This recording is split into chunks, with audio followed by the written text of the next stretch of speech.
Hello all sentient beings and welcome to Transmissions Alt Mode, where we talk about all news, comics, and media related to the...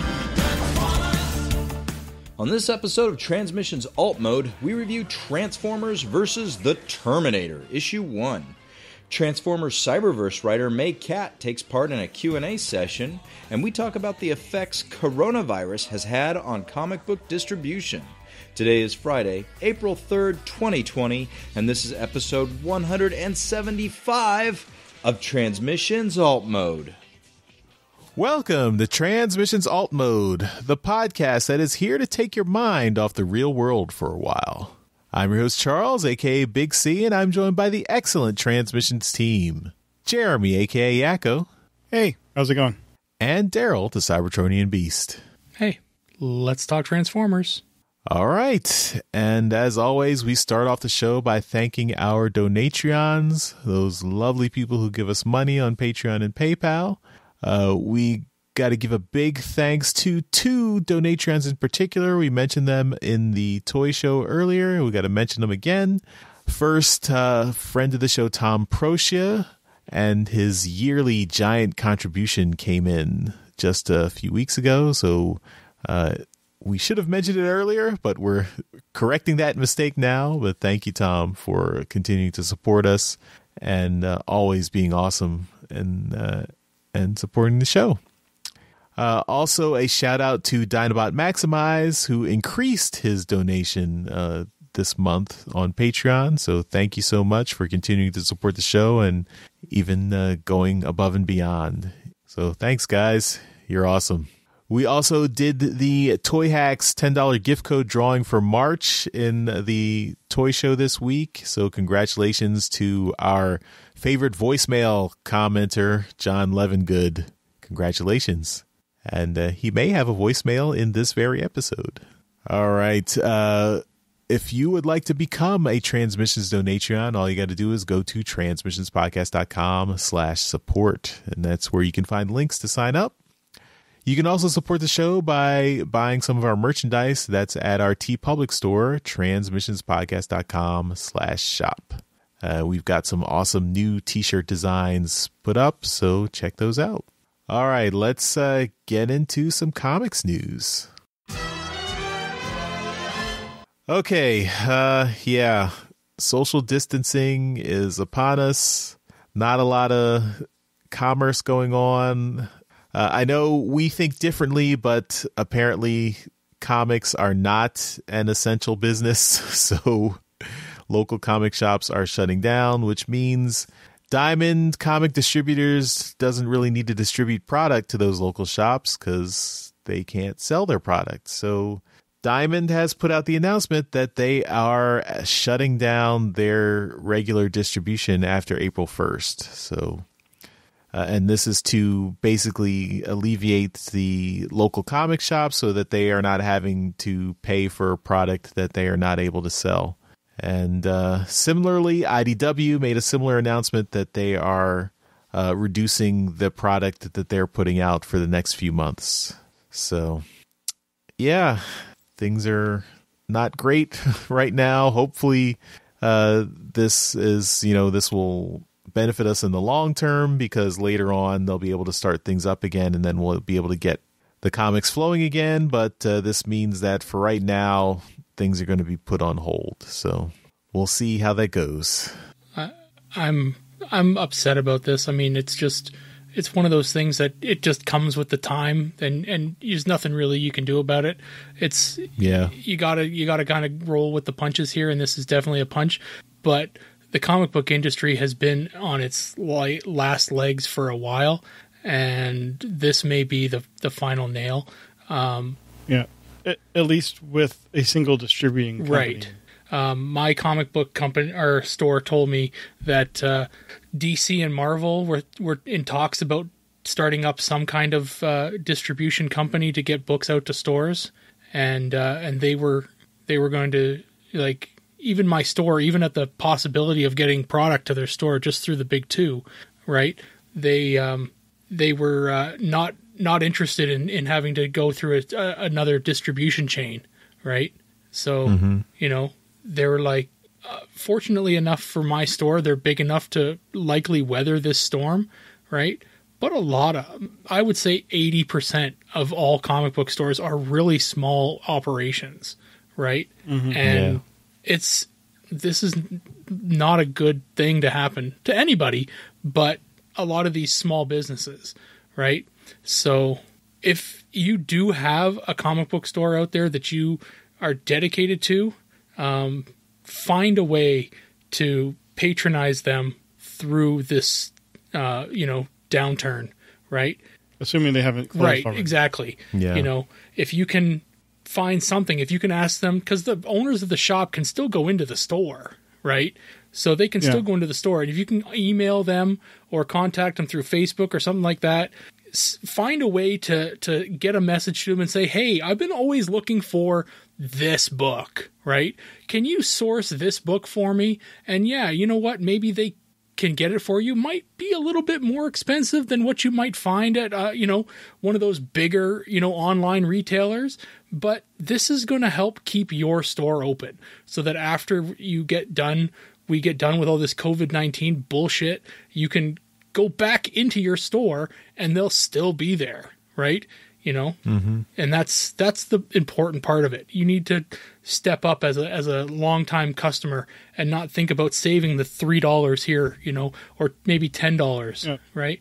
Yeah. One thing that I saw some people were doing is seeing if you could buy a gift card for the cost of whatever you were going to be buying while they're closed. So then when things are, reopened again, you've already paid for the stuff, but they already had the money in hand. And then, you're just picking up your gift books. Cards and gift certificates are great. They're great. The part about that I do worry about is if your business, if your shop does, have to close, then you're stuck, right? You need everybody to start buying gift cards and gift certificates. I'm not out to have you lose money, right? Not that giving your store a gift card or buying a gift card from them is having you lose money. But if your store has to end up closing, now you've lost your money, unfortunately, right?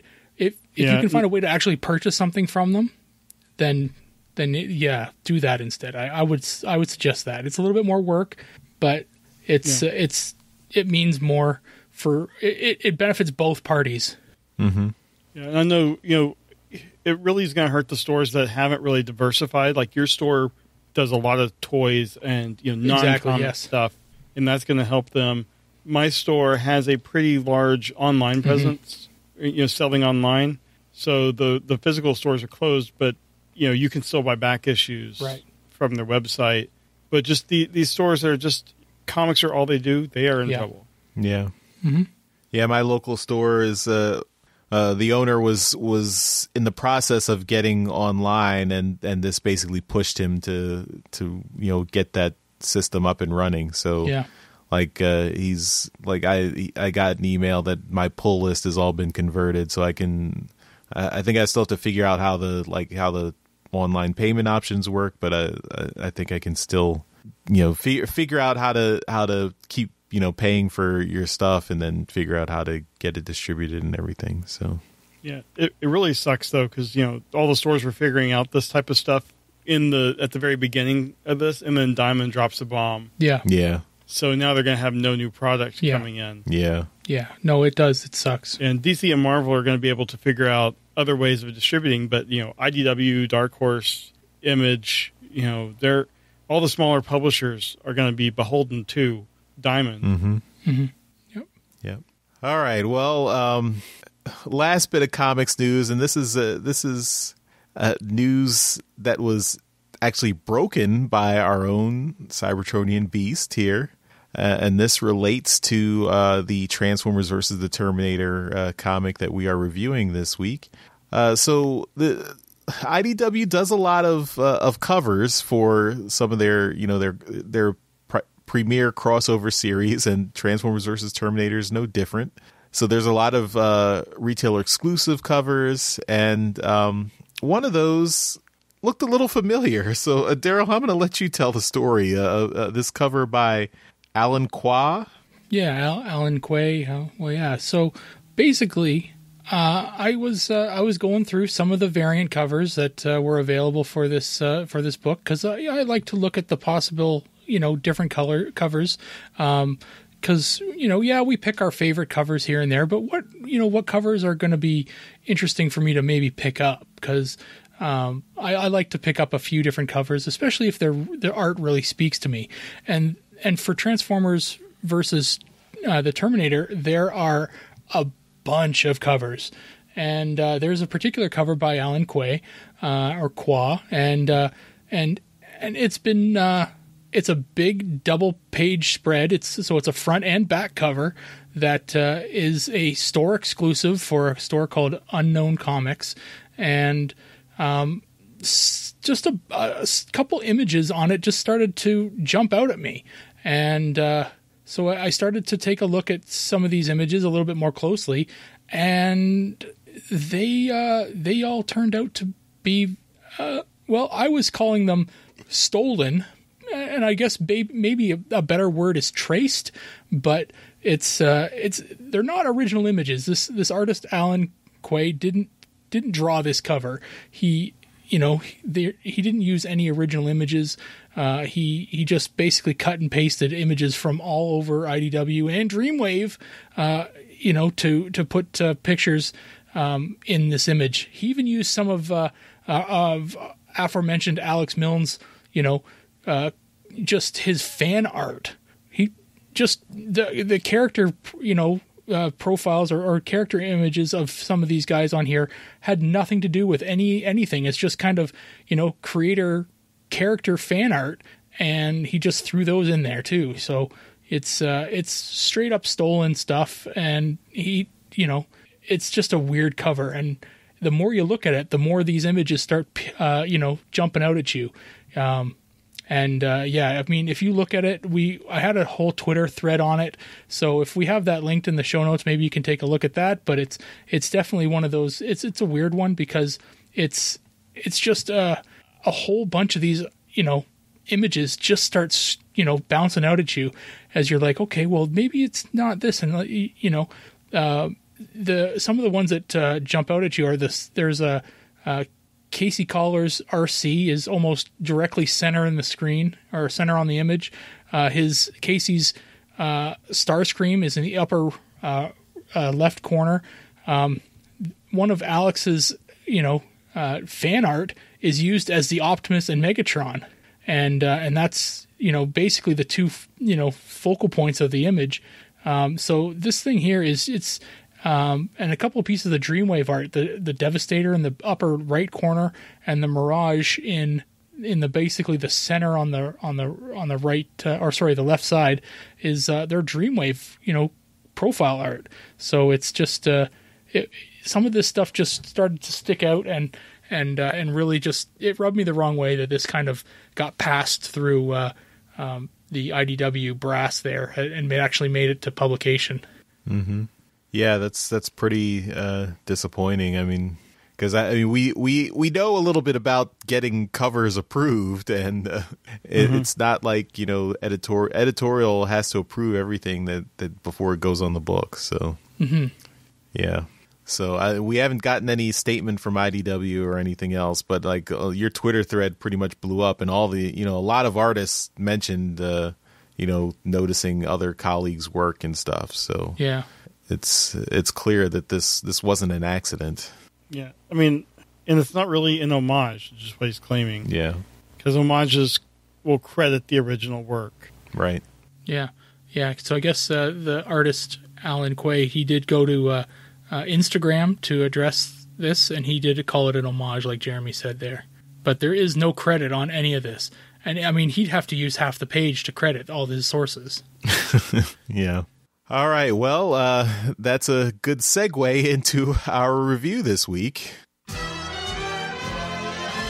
And we are reviewing Transformers vs. the Terminator #1, Enemy of My Enemy, Part 1. Story by David Marriott, Tom Waltz, and John Barber. Written by David Marriott and John Barber. Art by Alex Milne. Colors by David Garcia Cruz. Letters and design by Jake M. Wood.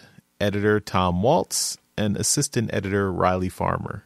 So one thing I think it's cool, I mean, John Barber was made editor-in-chief of IDW last year, so it's cool that he's getting a chance to get back into writing a comic with the Transformers vs. Terminator series. He's, frankly, his last crossover, Transformers and Star Trek, I don't think it grabbed us as much as we had hoped. So, but I think with this one, we're off to a better start, and these two properties mesh a little bit better than Transformers and Star Trek. So I think this will be a good one.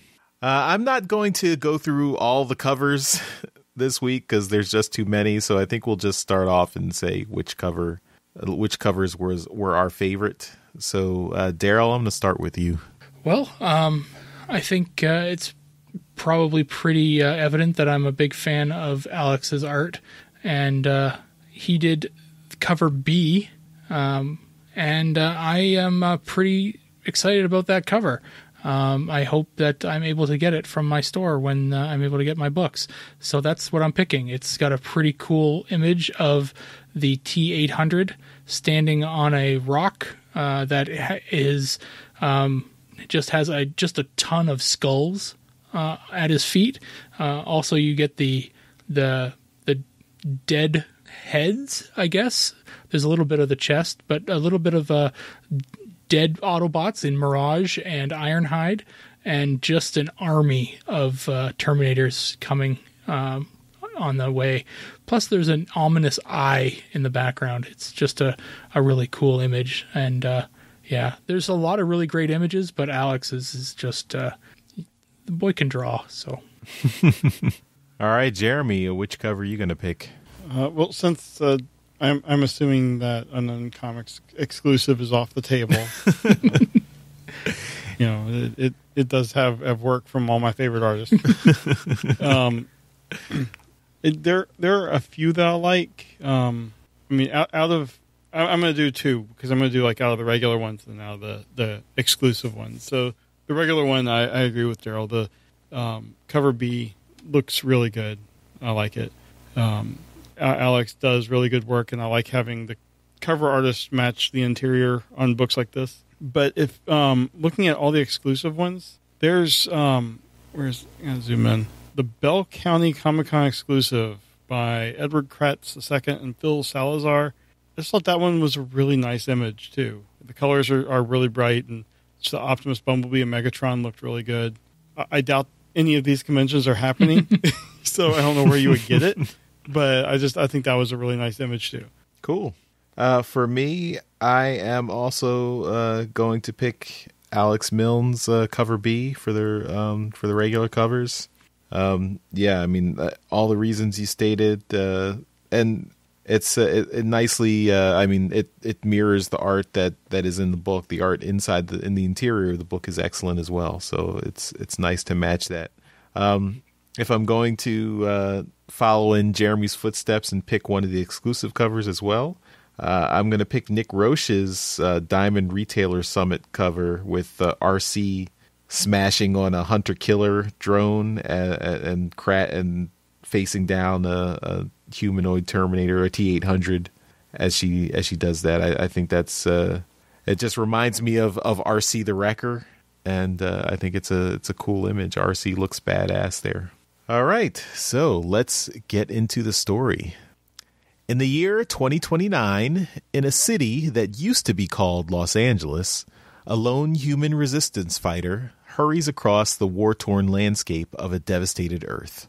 Human civilization has fallen, and the landscape is littered with the remains of humans and Autobots killed in the world-destroying conflict. Hunter-killer drones and tanks patrol the skies and roads. The human stealthily avoids the Sentinels until he is close to the Resistance secret base. But guarding the base is a T-800 skeletal Terminator. The Terminator doesn't kill him, but orders him in binary code to identify himself. He answers back in binary, and the Terminator leads him to the entrance. Our protagonist is not a human, but a cyborg T-800 with synthetic flesh. He's here to fulfill a very important mission for the Resistance, the Earth Skynet resistance against the Decepticons. Inside Skynet Omega Base, the humanoid T-800 Terminators build Decepticon-sized warrior mechs to hopefully match the size and strength of the alien robotic Decepticons. But it is not enough, and they're losing the war. So Skynet has a new plan: temporal displacement. Stop the threat of the Decepticons in 1984 before it has a chance to take root. But only living flesh can be transported through the time machine, which is why the Terminator has been specially constructed. The other Terminator warns him that once he arrives in the past, he'll be on his own. He will no longer be connected to Skynet, who won't exist yet, so he'll have to accomplish his mission independently. As the Terminator undresses and prepares for the trip through time, the Decepticons arrive. They found Omega Base and are ready to crush these inferior machines. Starscream and his Seekers have adopted Skynet Hunter-Seeker drone alt modes, ready for combat. The base is hidden underground, so Starscream orders the Insecticons to breach their defenses and find a way in. The Insecticons do their job with ruthless efficiency and break through the ceiling of the Terminator's hideout. Starscream, Thundercracker, and Skywarp follow, blasting everything in sight. The Terminators mount a valiant defense, but they're no match for the Cybertronians. Even the giant Terminator tank mechs are easily crushed by Starscream and the other Seekers. But Starscream is too late. Before he can catch the flesh-bag Terminator, he vanishes in a flash of blue light. Starscream doesn't know where it went, but it doesn't matter. The Decepticons have won, and Skynet will die tonight. 45 years earlier, in Los Angeles, 1984, the Terminator arrives naked in the parking lot of a diner. Inside, waitress Sarah Connor accidentally spills coffee on a particularly rude truck driver. The jerk decides to leave without paying his tab, and Sarah runs out after him. Sarah argues with the guy as he starts to climb into his truck, and he gets fed up and throws a sucker punch. But his hand is caught in midair by a surprisingly strong, naked dude. The stranger demands his clothes, but the truck driver is not inclined to comply. He pulls a gun and shoots the naked stranger in the hand. The man is undeterred and savagely knocks the truck driver out with one punch. He then begins undressing the unconscious man to take his clothes. Sarah Connor is not interested in sticking around and runs for the safety of the diner, but before she can make it inside, the man points the truck driver's loaded gun at her. She turns around, hands up. The man orders her to give her information about Mount St. Hilary in Oregon. She's puzzled, but tells him you just need to take the Route 5 freeway north until you get there. The man asks if she can navigate him there, and she cautiously says yes. So the man, actually a Terminator cyborg inside living skin, orders her at gunpoint to come with me if you want to live. The Terminator takes the truck driver's familiar-looking red tractor-trailer and drives himself and Sarah Connor north. As kidnappings go, Sarah is more bored than scared. Hours later, she asks the Terminator why he needs to go to Mount St. Hilary before it erupts. The Terminator's internal logic goes through many possible responses. Yes/no? What's it to you? Ask me later, or the favorite Terminator option, kill Sarah Connor. Ultimately, the cyborg decides to tell the truth. He is trying to prevent the end of the world and protect Earth from enemy invaders. Sarah decides not to talk to this weirdo anymore, and anyway, the point is moot. As they approach the volcano, they can see the eruption has already begun. The Terminator is unfazed and decides to switch to his secondary objective, whatever that is. As they get closer to the mountain, the police have set up roadblocks to keep everyone away. He drives the truck straight ahead, crashing through the barriers and crushing police cars. Sarah takes the opportunity to grab the wheel and try to scream for help, but in the process she pulls the truck off the road, ironically setting it on a path straight to the secret at the base of Mount St. Hilary, the Ark. As they approach, the Ark sends out a Sky Spy satellite that scans the truck. The Terminator uses his gun to shoot the satellite out of the sky, but it's too late. The truck has already been scanned. Also, while the Terminator's aim was perfect, the satellite crashes right on top of them, crushing his side of the cab. The Terminator's metal skeleton is intact, but half of the flesh on his face is burned off. Sarah is unharmed, but she realizes this man is more than meets the eye. She asks, "What are you?" And he answers that he is here to protect the Earth and destroy the machine invaders. Sarah is confused since he seems to be a machine himself, and the Terminator clarifies that he is a machine built on Earth, here to protect the most important life the Earth has, or will have, Skynet, from these alien Cybertronians. Sarah asks what he's going to do with her. The Terminator answers that her survival is irrelevant, since she served her purpose of getting him to the Ark. Now his mission is just to destroy all the Cybertronians on the Ark before their invasion has begun. He arrives in the main chamber of the Ark as the Decepticons have all been fully revived. Megatron prepares to finish the Cybertronian civil war and vanquish the Autobots once and for all by shooting the still deactivated form of Optimus Prime in the head. The Terminator interrupts to destroy the Decepticons himself. But what can one human-sized Terminator do against an army of Decepticons? To be continued. So, I think this was a really strong first issue. The art is awesome. We got the chance to talk to Alex Milne about his art on this book and on the Transformers Galaxies issues he did with Cliffjumper. So look for that special episode coming up soon.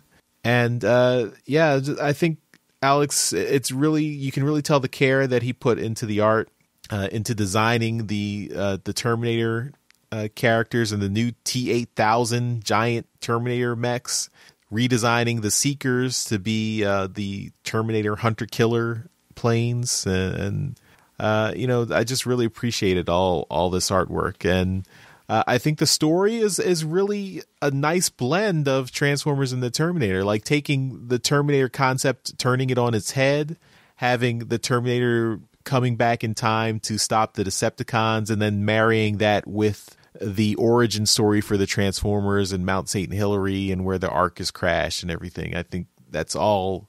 It's just like the perfect idea. I'm just surprised no one thought of it earlier before this. Also coincides with the fact that both the Terminator movie and the original Transformers stories started in 1984. So that's also cool. So I'm just really happy with the story and kind of bummed that it's going to be a little while before we get to see issue 2. So I'm really looking forward to the rest of this crossover.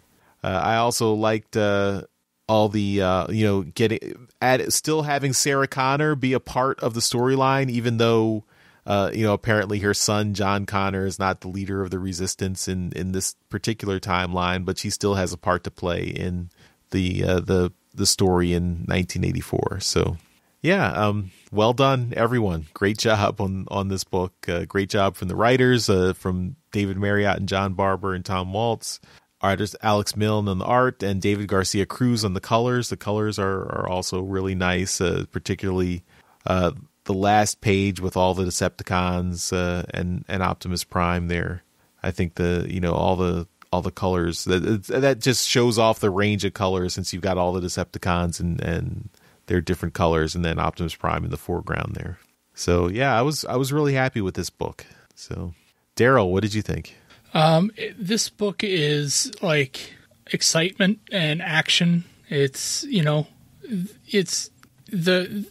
not really like a fight, but like the abduction of Sarah Connor and the just the chase into the Mount St. Hilary it might as well be a battle. It's drawn like a fight scene. And the art is absolute top notch. When you can produce art at this level, I don't know why anyone would want anything less. It's really quite good. The story is a great start. I'm a big fan of Terminator and Transformers, and I'm just happy that this is all getting married together. The likenesses, I think, when we talked to Alex about this, and there's a really good explanation as to why, the characters don't look like they, do in the movies. So, maybe, for people out there who are like, oh, that doesn't look like so-and-so. So just listen to that and you'll get your answer there. I have one question about the art. Maybe this might draw the ire of Alex Milne. He knocks this truck driver out to steal his clothes, right? But I mean, so he, in one panel where the truck driver is in the diner, you see the gray undershirt. So, perhaps he didn't take the plaid purple overshirt to, because it had coffee spilled on it. But my question is, where did he get the leather jacket? Because that's not seen anywhere, you know? It looks like it might be. Look at in the panel where he says a freeway. I think is it there behind the chair? Let me see. Next to the shotgun? Maybe. I think that's it. Yeah, you see the shotgun and there's a jacket in the cab. When he's looking in the cab, you see the shotgun and you see a jacket there. Who's looking in the cab? The Terminator. Oh, the Terminator is? Oh, okay, there it is, yeah. All right, there you go. Okay, never mind then, Alex. Sorry, sorry, Alex. Thinking that he would leave out a detail like that. Well, I mean, it was up until going back and looking at the a couple pages here, I didn't see the gray undershirt. So yeah, so it's all there. Yeah, I'm sorry I questioned you, Alex. I apologize. I'll administer 3 lashings for questioning you. Yeah, no, I'm really pumped about this. Like, we don't see this level of art in any of the other books, you know? There's like cracks in the sidewalk and there's paper littered on the ground and, you know, there's just, I mean, there's detail when it doesn't need to be detail, right? He put extra stuff in where there doesn't need to be stuff. It's a weird little side tangent, but every now and then I'll talk on Skype with Alex, and he actually told me that the scene in which has the back alley with all the garbage and, you know, whatever, there are Los Angeles sewer covers. He looked up online what a sewer cover would have looked like in Los Angeles in 1984 and drew it. Like, who does that? That's so much detail, you know? So that's just one of the reasons why I really love this guy's work. The redesign of the Seekers, it's just great. I fully see Mastermind Creations making this, right? It's right up their alley. So yeah, I'm really into all of this. Give me more of this right now. I want it now. All right, Jeremy, what do you think? I mean, I can't disagree with anything Daryl says except for the thing about the jacket where he was wrong. I enjoyed this. One thing that was neat, I translated the binary that he used to identify himself, and it translates to a colon and a closed parentheses. So his code is a smiley face. Nice. So that was nice work by whoever wrote that part. I think this is a neat kind of melding of the origins of the Transformers. I mean, how long has it been since we've gone back to the whole Mount St. Hilary, concept? The previous generation of IDW, like the mainline continuity, didn't even use that, and I just think that's neat, and just the art as they're going into the you see the Mount St. Hilary for the first time and it's exploding. Just the colors on that page are really great. Mm-hmm. So I don't know. I love the art. I love the concept, and I'm just waiting to see, how it's titled "Enemy of My Enemy."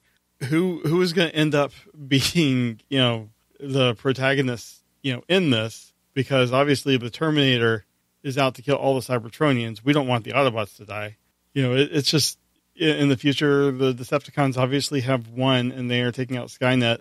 I don't know. It's a neat take on the whole concept of both franchises. And I'm so on board with where it's going to go. And I can't wait until Christmas when I can get episode or issue 2. Maybe by Halloween. Maybe.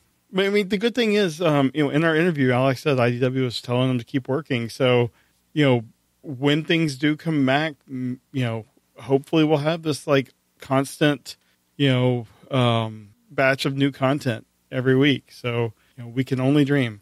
Yep. Yeah. And just to, I mean, for those who may not be as familiar with the origin story of like the reasons behind the origin story with Mount St. Hilary and the eruption and on Transformers.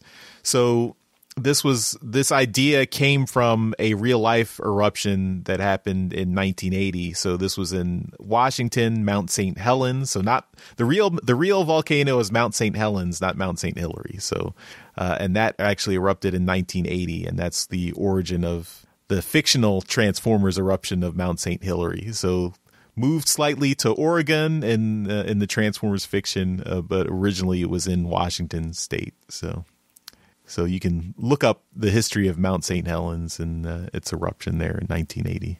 So, did it bring back to life sentient robots? Not that I'm aware of. Maybe they're just really good at blending in, so we haven't noticed them. But, yeah, maybe that part was made up by the writers.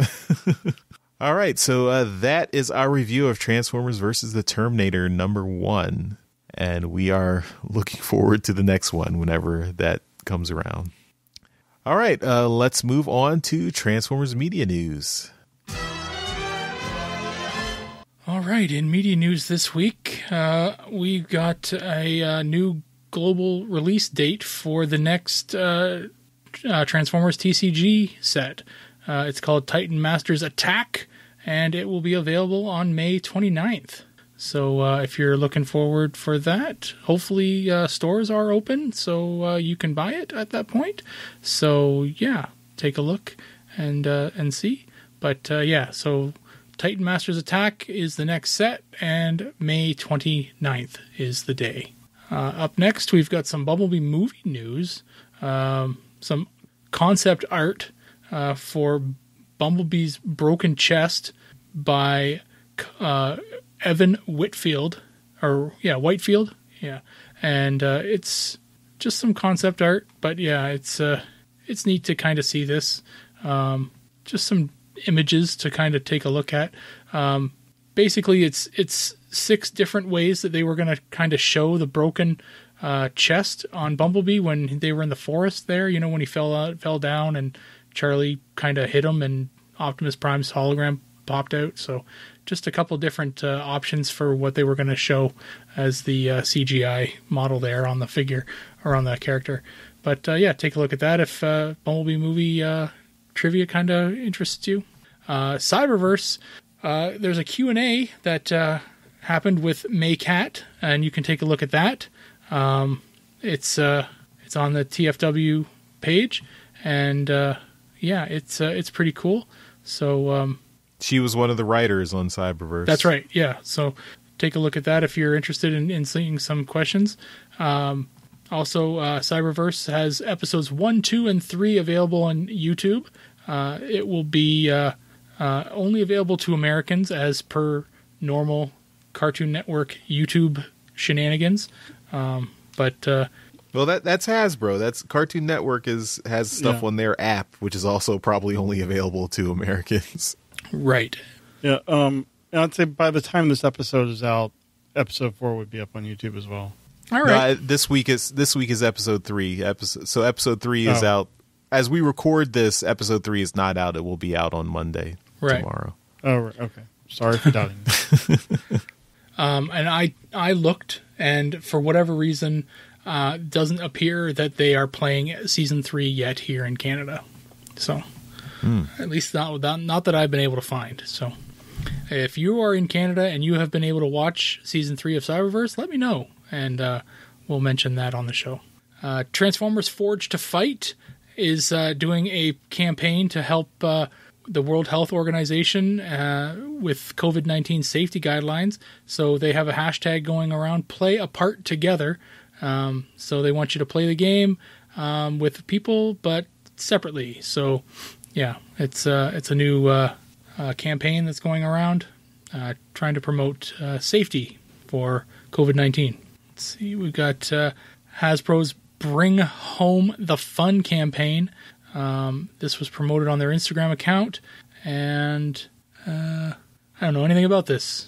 I think it's just like they're trying to provide activities for parents to do for their kids and involved Hasbro toys. Yeah. Okay. So, and they're trying to bring back that word family. Oh my gosh, they are too. Friday's Family Friday challenge. Huh. Hey, Hasbro, the way you get a word to catch on is make it easy to pronounce. Yeah. Right. So that's something. And lastly, we've got another Soundtrack Saturdays. This is music from Transformers, the G1 animated series. And once again, it's going to be an instrumental. And it's like a space scene. If the show went into space and had kind of like just, I don't know, listen to it. You'll recognize it once you listen to it. It's called Doomed Together. It's composed by Robert J. Walsh and Johnny Douglas. So take a look at that if you've been collecting these. And that's it for media news. All right. Well, we will finish up the show with some feedback. And looks like we've got a voicemail from a friend of the show, John 4X Levengood. Hi, guys. John 4X Levengood here again. So by now, I'm sure you guys have heard the news that some of the major comic book distributors are halting shipments until the coronavirus pans over. And I'm just curious, because I know my local comic shop is offering like curbside service and even delivery for their stuff. And I plan on supporting them throughout this by going by an extra comic or two if I can. But question for you guys is what can we do as a Transformers community to help support our local comic book and toy shop businesses, so that way that, because this could really impact a lot of them. So just keep up the good work, guys, and practice safe social distancing. Bye. We always do. That's why we podcast. Yeah, John, I think we did talk about this in our comics news segment, just serendipitously that, I think, and Daryl had a lot of good suggestions here about trying to continue to support your local comic shop, see if they are still offering, ways to patronize them and making an effort to do that. So, if you have a pull list or if you have a set of books that you're looking for or want to buy, just get in touch with your local comic shop proprietor and see if they have a way for you to continue to support them. The other now that new comics are going to slow down their distribution or maybe even halt their distribution for a lot of companies, that does make it a little bit harder because, you have to, it's on you as a consumer to figure out the back issues or what you want to buy. So, but I think, if everyone continues to, if you have the disposable income and can put down $10 or $20 a week to support your local shop, and all the regular customers continue to do that, that might be enough to sustain them, during the hard times. So, yeah, I was going to say, like, if you only read Transformers books, maybe start reading a different series. I mean, there's other stuff out there. There's some really great series, and maybe something that you've never read before that you've always kind of wanted to, but you've always just only had time for Transformers books, or something different. Just because you've got an opportunity because you got time now. Read something else. A lot of these stores will stock other things other than comics, like Jeremy was mentioning about mine. You might be able to get a toy from there, or you might be able to get an action figure or some other collectible. If something like that, if you've always been kind of thinking about it and putting it off, maybe now's the time to do it. I know a lot of people on like some of the subreddits and stuff that I frequent are taking the time because they're home and they've got nothing to do. They're so bored. Are organizing all of their comics right now. They're tearing apart their collection rooms because they're social distancing and they're off work or something like that, and they're ordering a whole bunch of supplies. So I don't know about your shop, but mine has a whole shit ton of short and long boxes of different varieties. bags and backboards that they can sell by the hundreds. And, you can buy all this stuff because, they can ship it out to you, or you can do curbside pickup or whatever. All this stuff to maybe, you wouldn't think to buy because you maybe, you have a long-standing Amazon order or something like that. You just click it and it arrives the next day. But something like that can really help your store because that's what their margins are bigger on, right? They have larger margins of profit on supplies. So that kind of stuff really helps them out. So stuff like that is, if you can avoid shopping online, then go ahead and do it. But like I said earlier, if there's books that you've often wanted to look for, but never have the time because when you're stopping in, to your store, it's literally just to pick up your pull list and then, you got to head out because you got to get home. Maybe send them an email and say, hey, I've always wanted to look for this book. Do you have this book? And, and then if they find it, then yeah, there you go. You've got it. So, something like that. Jeremy, any additional thoughts or no? I mean, we talked about it before, so I don't really have that much more to add. Just, if you don't have a local store, if there is no way to support it, I would still look for online sites like, TFAW, my particular store, Westfield Comics. I mean, they aren't getting new books, but they all have old stock that, they can get to you. Mm-hmm. And you're still kind of supporting the industry. So. All right. Well, thanks, John, for sending your voicemail in. We look forward to your voicemails. They're getting kind of regular, so we're getting used to them. And congratulations again on winning the Toy Hacks $10 gift code for March. So hopefully you'll be enjoying that soon. All right, that's going to do it for this episode of Transmissions Alt Mode. Thanks everyone for listening, and we will see you next time. Bye-bye. Bye. Later. Hey everyone, thanks for listening to this episode of Transmissions. But just because this episode is over doesn't mean the Transformers fun has to stop. Join us and other Transformers fans on our Discord chat server by visiting transmissionspodcast.com/Discord. If you would like to learn more about how you could support the Transmissions Podcast, just visit transmissionspodcast.com/support. Thank you all for listening, and we'll see you again next week.